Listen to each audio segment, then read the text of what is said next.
Hello, and welcome back to the Misty Morrison Podcast. I'm your host, Misty Morrison, and this is episode 21 of Petty Please. Thank you so much for being here. Before we get into the stories for the day, our usual housekeeping. On this podcast, we love to judge, we love to give advice, and we enjoy all the pettiness. Please remember to engage with the content. It really does help the channel grow. If you are listening on podcast, please leave a 5-star review, share it with a friend, and subscribe for more. And if you are watching on YouTube, please leave a comment down below with your thoughts on the stories. Subscribe for more, share it with a friend, and press the bell icon to be notified every time I post a new video. Okay, today we are exploring some more subs again. Let me see where I will start. Okay, so we are going to start. Story number 1 is coming to us from r/malicious compliance. Don't ask me to wear a collared shirt at 9 p.m. for the following morning and not expect a surprise. This one is actually pretty funny. I was doing training to become an instructor in a very, very lax job where jeans are a requirement. I was doing training 3 hours away and they never told us we needed a collared shirt. I was just planning to wear black V-neck shirts all weekend while teaching. However, the night before my 7 a.m. class, at 9 p.m. they text us and said, "You need to have a collared shirt for tomorrow." I was like, ain't no way you're telling me this 3 hours from home. Irritated, I went to Target at 9 p.m. and said, I'm gonna wear a Hawaiian shirt just to be spiteful. They said collared, not what kind of collared. So I picked up one and showed up with it the next morning, took off my jacket and looked my boss square in the eye and said, "Be careful what you ask for." They all laughed so hard. The students loved it. They loved it. I loved it. And that's the story of how I ended up with a Lilo and Stitch Hawaiian shirt. I love malicious compliance when they don't really realize what they did or how it could be taken.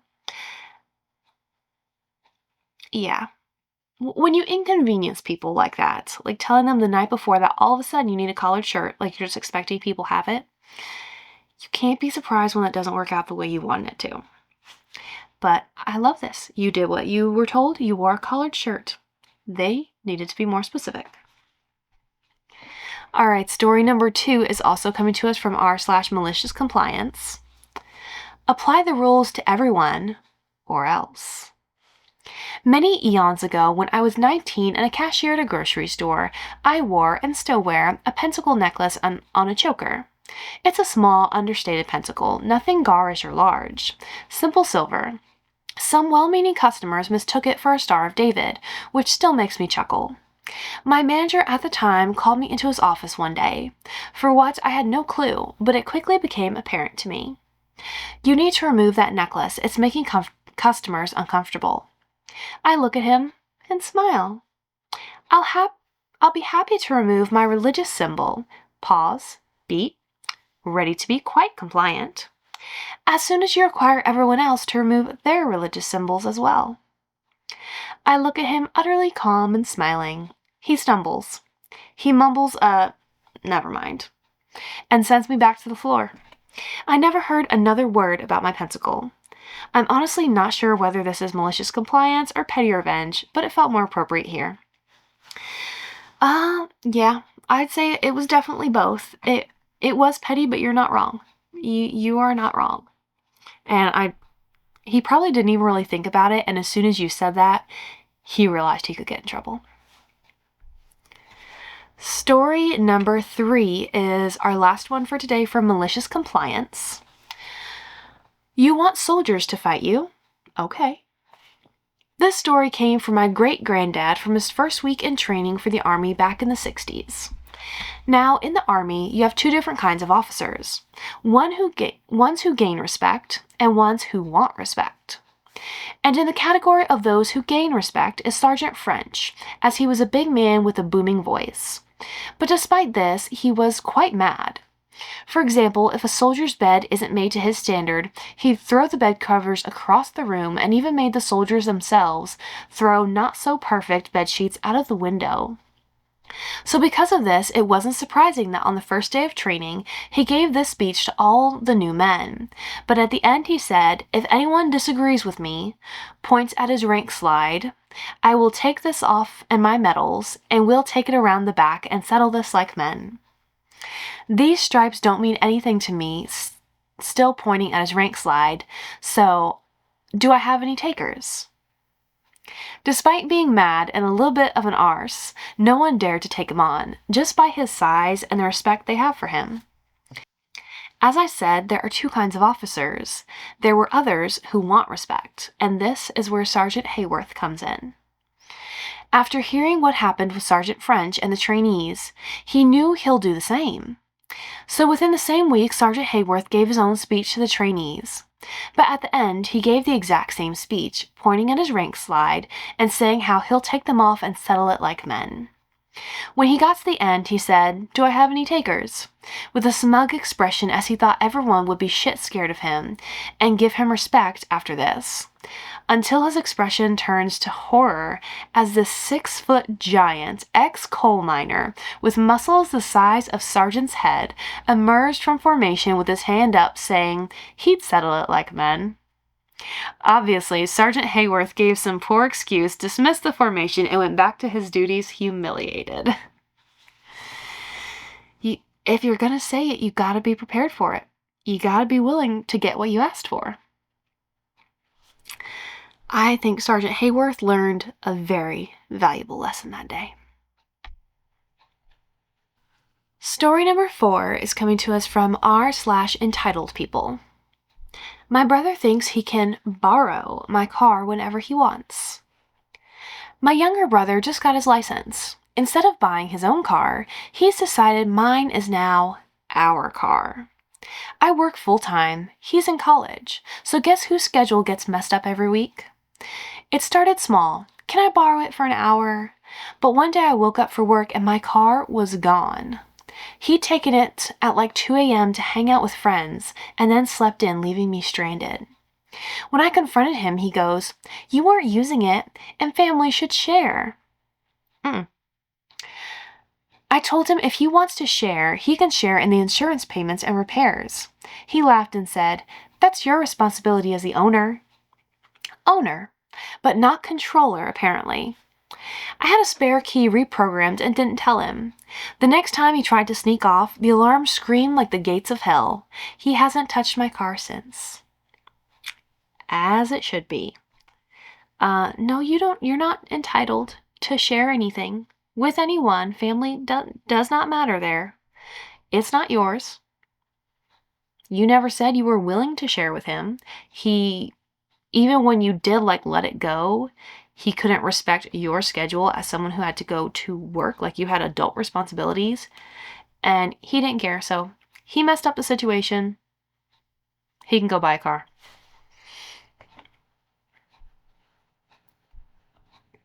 Story number 5 is coming to us from r/entitled people.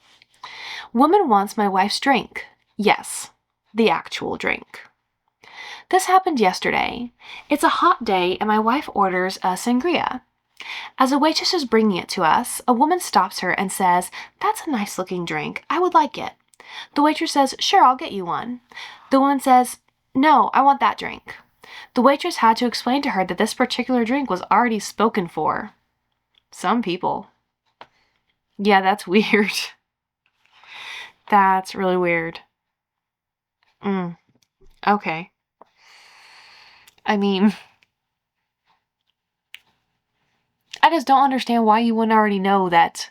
The waitress is walking somewhere with the drink. Clearly somebody ordered the drink. Ugh. Okay, story number 6. I have 4 saved from Nuclear Revenge.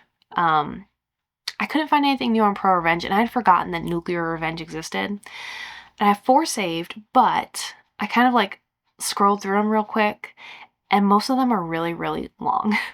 So I'm going to try to pick the shorter one and see how our timing works out since we already had other stories first.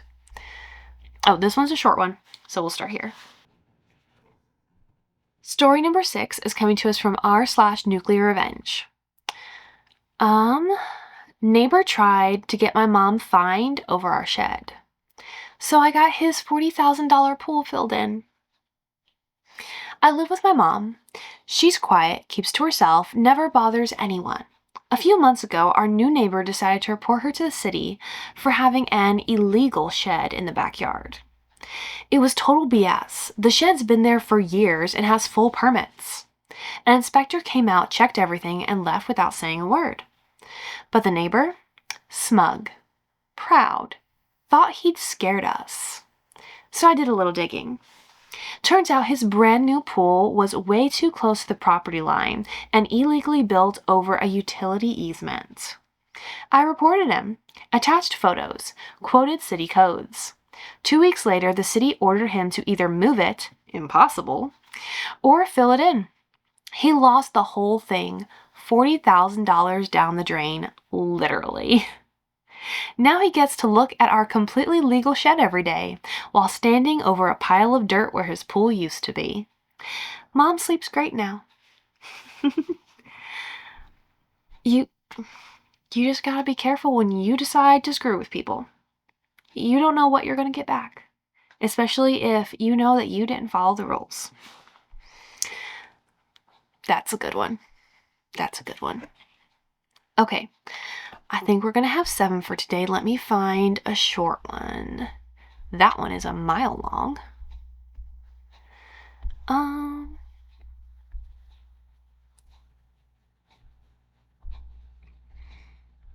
Okay, there's 2 shorter ones, so we'll go for it. Story number 7 is coming to us from r/nuclear revenge. You want to hit a disabled person? Have fun with 30 plus years in jail. Obligatory found this subreddit because of the click, real quick. This happened in January, but the district attorney called me 2 days ago with the update.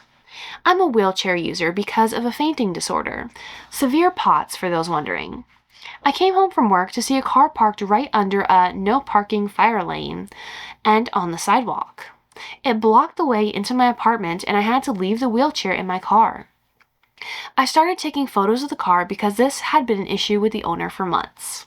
My landlord had told me to get photos of it and email them to him every time she did it after I mentioned it in passing. While taking a photo, the owner came out of her apartment to scream at me. I stayed calm and tried to walk to my apartment. She got in my face to continue screaming, and by reflex, I shoved her back. She then grabbed me by the throat and began to punch me. That escalated quickly. After a minute, my neighbors and roommates who were having a smoke came running and got her off me. Police were called. Paramedics showed up because my neck was bleeding. She had acrylic nails. And I ended up going to the ER because I had a syncope episode while the paramedics were there. I decided to press charges, thinking I'd just get an aggravated assault or something. I made sure that they got her while she was home because I knew she had a gun on the wall, despite being a convicted felon. When the police went to arrest her, they found that the car was stolen without insurance, she didn't have a license, and there was used needles all over the apartment with her 8-year-old child, and the gun, which was also marked as stolen. Crap. Child is in foster care, and she is in jail without bond. Rightly so. The DA said that her child recorded it. She apparently told her to record it. And it was already ruled as assault because of the overwhelming proof, plus the 7 counts of assault she's gotten in the past 5 years already. Had I gotten her nailed with it outside her home, she would have only gotten probation since she was a parent. But now she lost her kid, her home, her car, and is going to be in jail for about 30 years or more, depending on what the state charges her with for the drugs. Damn. You did everything right. I don't at all think that was nuclear revenge. That was basic. She got in trouble because she did something wrong. You just didn't tolerate it. But man, that went downhill for her real quick. But I mean, that's the life she chose to live. So there she is living it in jail. Okay, our last one is going to be a long one. Story number 8 is coming to us from r/nuclear revenge. My longtime boss betrayed me and screwed me over money he owed me, so I made sure he lost something worth 30 times more that he dreamed about his whole life. This one is tagged sorry, not sorry. There's a TLDR, but we're going to read the story, so we'll skip that. Where to begin, huh?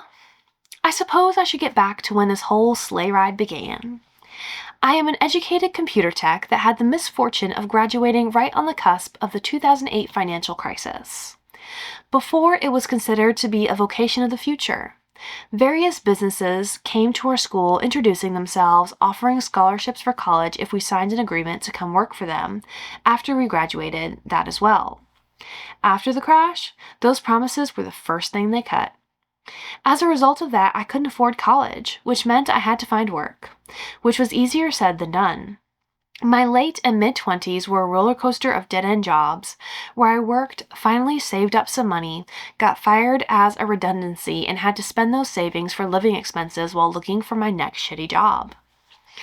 Years went by, tech went on, and I couldn't afford classes to keep up with it. So in my late 20s, I snapped. I have had enough. I needed a career change. I decided to go in my late father's footsteps and become a welder. It's as if fate intervened. A week before I made the inquiry about changing careers, a state-sponsored program came out that let me become one for free. After completing the welding courses, I was quickly offered a job as a field welder. We're literally talking about a matter of days here, a refreshing change of pace from before where it took months or more. This is where the subject of our story comes in. I'll call him Rat Boss, RB for short. RB ran a small field welding business with half a dozen man crew, traveling all over Europe, doing field welding. He said he'd take me in, show me the ropes, teach me real welding, none of that schoolyard horseshit.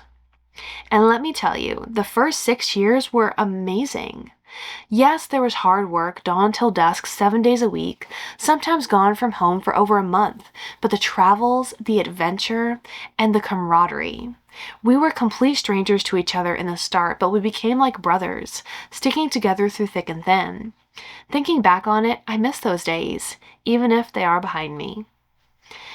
And RB was, back at that time, the kind of boss that puts all other bosses to shame. I remember that one time where he took out a loan with a large interest just so that he could pay us our wages, because he had an emergency expense that drained his bank account 2 weeks before a customer was due payment. He rather went into debt to pay us on time rather than to ask us if we could hang in there a couple of weeks. But everything changed by year 7. At that time, most of the core crew had left, missing their families too much to keep going. So did RB.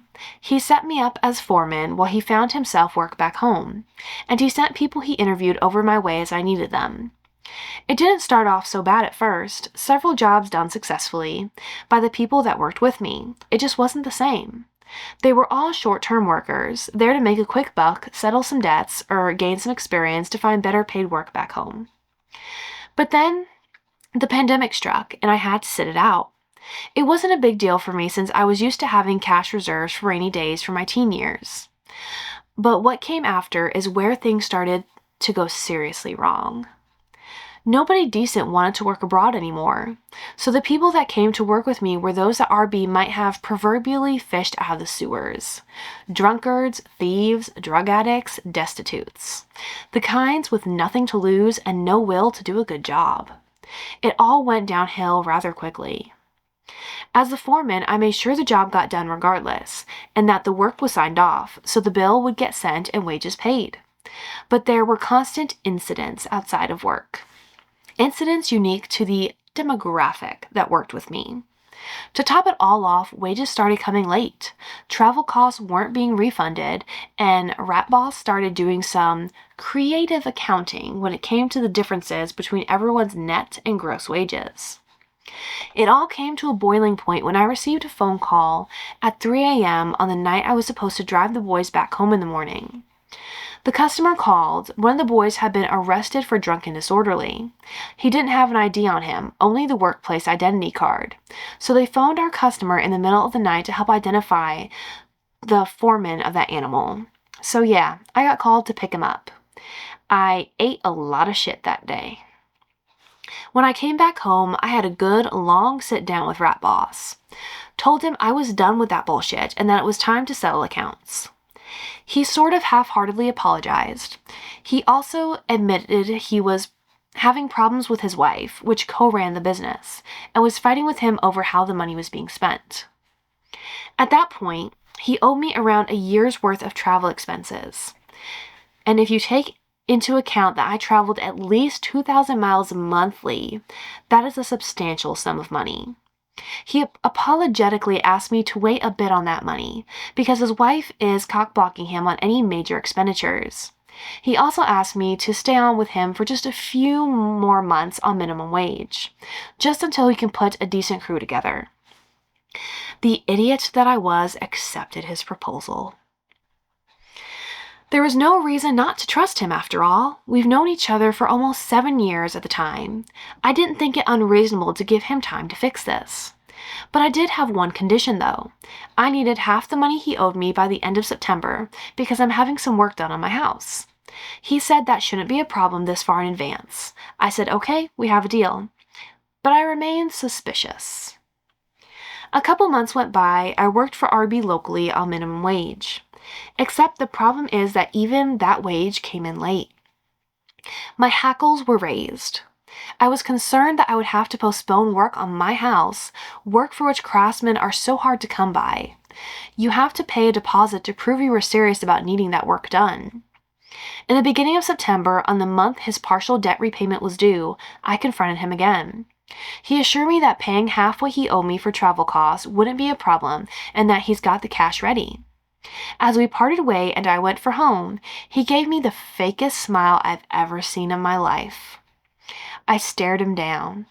I gave him this kind of look that even a dumbass will recognize as having "I'm not fooling around anymore" written all over it. RB lost that fake smile of his almost immediately. I said goodbye, got into my car, and drove home. That weekend, RB sent me a way message about how he's got a crew lined up and that he's going abroad to talk with a potential customer to get his foot back in the fieldwork door. Alarm bells started ringing instantly. He's going to avoid me for the date he was due to pay half his debt. He's going to screw me over. He was going to screw me over. Bastard. After everything we've been through together. At that point, I decided if the money doesn't come in due date, a 30-day resignation notice is going to wait for him when he gets back, filed on the exact day he was supposed to pay. The thing is, when something has you this riled up, such as RB's probable betrayal, you kind of have a hard time focusing at work. So I slipped on a ramp.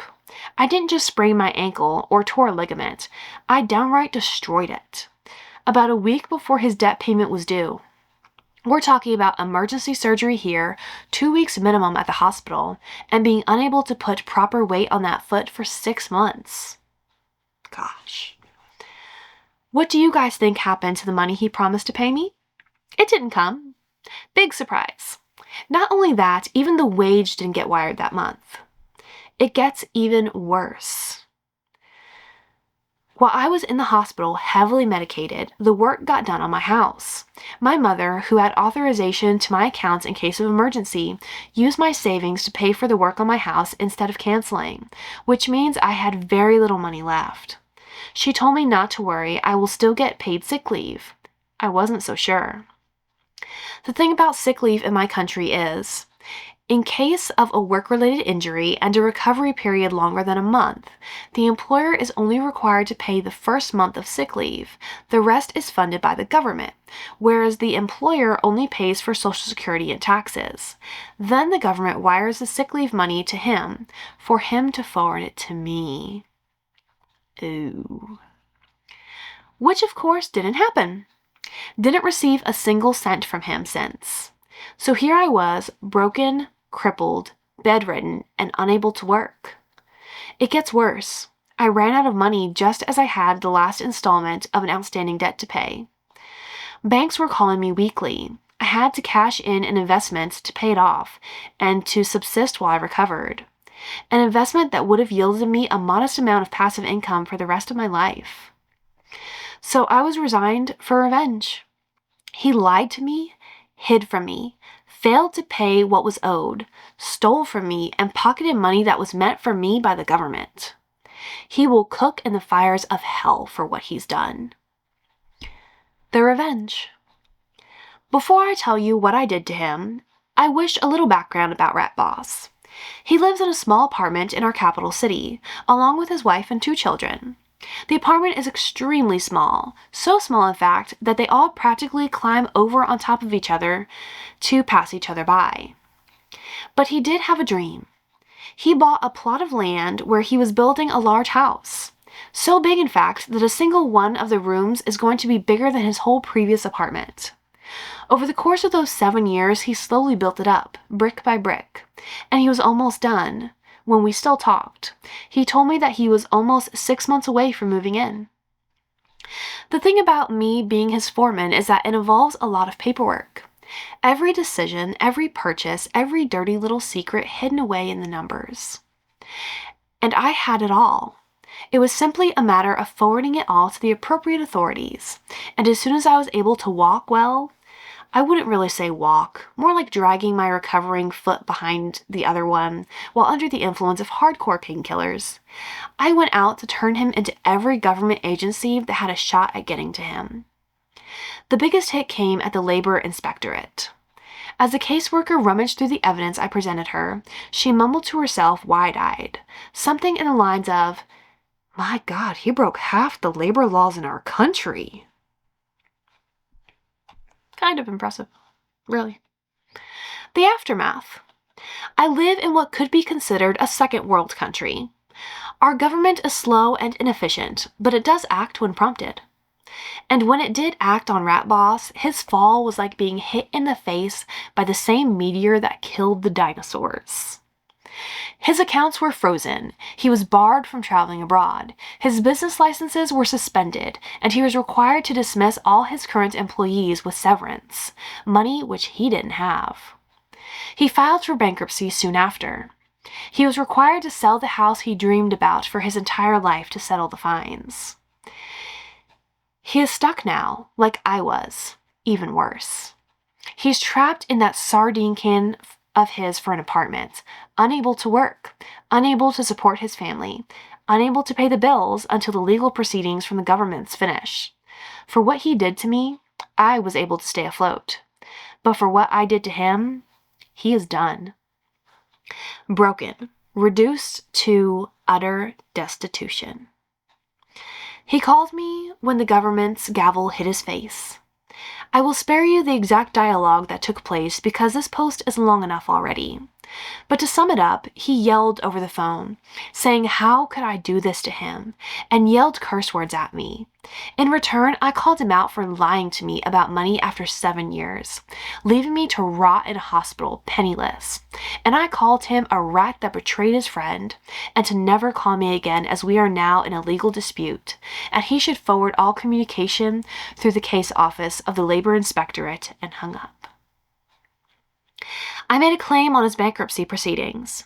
By the time he paid all the fines, all I was able to claim from him was a single month's worth of sick leave. No travel costs, no nothing else. But it's okay. I can live with that, as long as he got 10 times over the grievance he inflicted on me. No eye for an eye, no tooth for a tooth. The whole face for an eye. The whole head for a tooth. I stand, both literally and figuratively, but Rat Boss is deep in the dirt. That when he used to dream about his big house, now dreams about how he will someday, maybe, just maybe, be able to crawl all the way up to rock bottom to start all over again. Addendum. If you've read this far, thank you. I found it unusually easy to spill out a significant part of my life story to complete strangers, which took me all afternoon to put down into writing. Maybe because this story ended 2 years ago and my anger and resentment has long since subsided. I do not claim any moral high ground here. And if you call my story a clash of 2 villains where I emerged on top, that's okay. As long as you acknowledge that the proverbial gutter is full of men that walked away, as they said they were the better men. That was so well written. I loved every second of reading that story. It was so good. And I would not say this was a clash of two villains. There was the villain and the hero. You were the hero because you were wronged. And then not only did you made it as right as you could for yourself. I don't think you can ever really make it right because you got so little back. But he broke so many labor laws. You made it right for a lot of other people. And you made him feel the same pain that he caused, which was so unnecessary. He was being selfish, taking from you and taking from others to have his dream, and completely disregarded everyone else's dream. And a ladder is not worth climbing if you need to step on other people's heads along the way. That was a good one. Okay, this turned into a long episode, but it was worth it. Thank you so much for being here for another episode of the Misty Morrison Podcast. That is us done for the day, and I will see you next time for another episode. Bye.